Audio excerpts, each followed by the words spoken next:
On a Thursday afternoon in the House of Commons, a routine session of Prime Minister's questions erupted into a political disaster that would change Britain forever. What began with the usual noise of MPs jeering and cheering quickly spiraled out of control when Keir Starmer, the Prime Minister, lost his temper in front of the entire chamber. Normally measured, calm, and precise in his language, Starmer suddenly turned red with fury. He pointed across the benches, shouting accusations, calling his opponents liars, his voice shaking as spit flew under the bright chamber lights. The Speaker, Sir Lindsay Hoyle, attempted to restore calm, warning the Prime Minister again and again to resume his seat. But Starmer ignored him, raising his voice even louder, gesturing wildly, determined not to be silenced. What should have been a sharp exchange turned into a meltdown broadcast live across the country. Finally, the Speaker's patience snapped. With his voice steady but face pale, he uttered words that froze the chamber. For continued disorderly conduct, I invoke Standing Order 43. I direct the Prime Minister to withdraw from this chamber immediately. The House fell into stunned silence. A centuries-old rule, one almost never used, and never before against a Prime Minister, had just been deployed. Starmer's face drained of color, his voice trembling as he muttered, "You cannot be serious." But the Speaker was deadly serious. He repeated the order, and then, in a moment captured by every camera, 2 security officers stepped forward. Britain's Prime Minister, hunched, eyes downcast, was escorted out of Parliament like a disruptive backbencher. The authority of his office seemed to melt away with each step he took toward the doors. MPs stared at their papers, too shocked to intervene. Ministers avoided his gaze, and backbenchers shrank into silence. The man who led the country now stood utterly alone. Within minutes, the extraordinary footage was everywhere. Clips flooded Twitter, TikTok, Instagram, and YouTube, generating millions of views before the evening news even aired. Hashtags like #Starmer thrown out, #Order43, and #Meltdown shot to the top of trending lists. Social media users mocked him with memes, remixed his furious shouting into dance tracks, and shared his red-faced outburst alongside captions like, "When you lose the argument on live TV." What should have been a contained parliamentary embarrassment had exploded into a cultural phenomenon, and the public's verdict was merciless. Snap polls taken within hours painted a catastrophic picture. Starmer's personal approval ratings collapsed by 20 points in a single day. Focus groups described him with words that cut deep: unstable, embarrassing, unfit. Even Labour's traditional heartlands, places like Manchester, Newcastle, and Liverpool, erupted with anger on local phone-ins. Lifelong supporters who had stood by Labour through decades of struggle called in to say they felt betrayed. "He's supposed to be in charge," said one caller. "If he can't control himself in Parliament, how can he control the country?" Another sighed heavily and admitted, "I defended him for years, but this is shameful. I'll never vote Labour again." It was a devastating shift.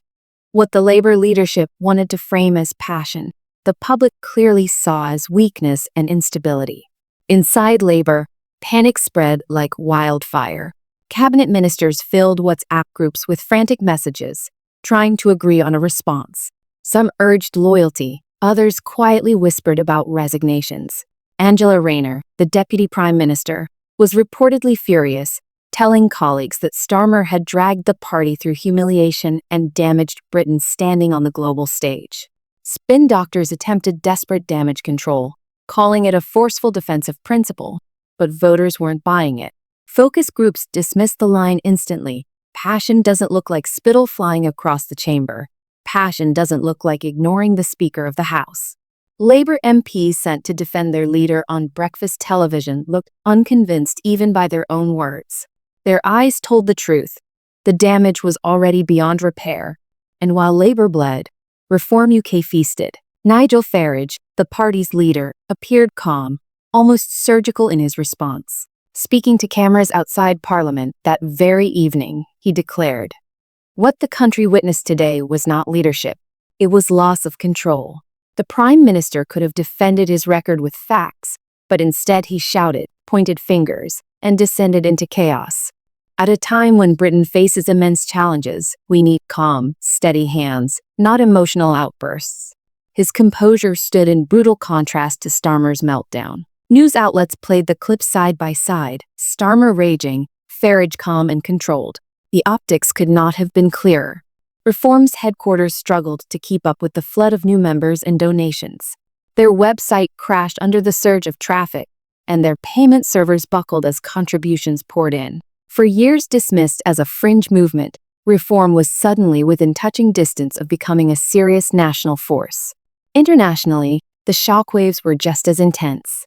CNN described it as the most shocking parliamentary moment in living memory. France 24 called it a humiliation without precedent. In Berlin, Chancellor Olaf Scholz carefully remarked that strong partnerships require reliable leadership. The French presidency issued a subtle but stinging statement about the importance of stability in the United Kingdom. Even Australia's Prime Minister dodged questions about confidence in Britain's leadership, his hesitation more telling than words. Financial markets responded instantly.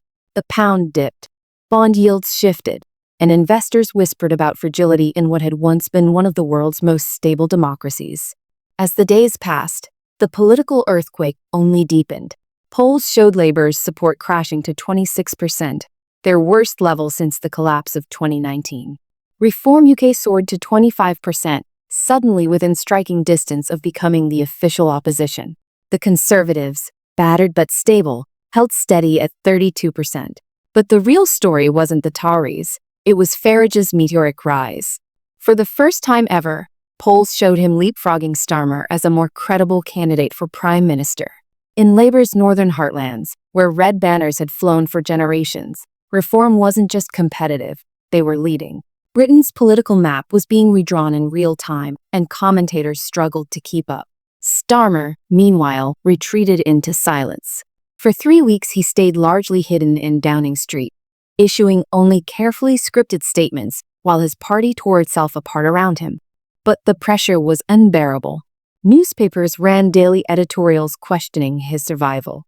Television networks replayed his meltdown on loop. Late-night comedians dedicated entire sets to mocking his "How dare you" outbursts. TikTok remixes turned his furious finger pointing into viral dance beats. What had been a political crisis became a cultural punchline. And at the same time, public trust in institutions hit new lows. Polls showed confidence in Britain's political system plunging to just 21%, the lowest figure ever recorded. Finally, under the crushing weight of public humiliation and collapsing support, Starmer broke. 3 weeks after the meltdown, he called a press conference in Downing Street. Cameras lined the street, journalists packed the room, and the nation braced for what many suspected was coming. His speech lasted barely 5 minutes. His voice was flat, his eyes hollow, the fire gone. "I have always sought to serve my party and my country with integrity," he said quietly.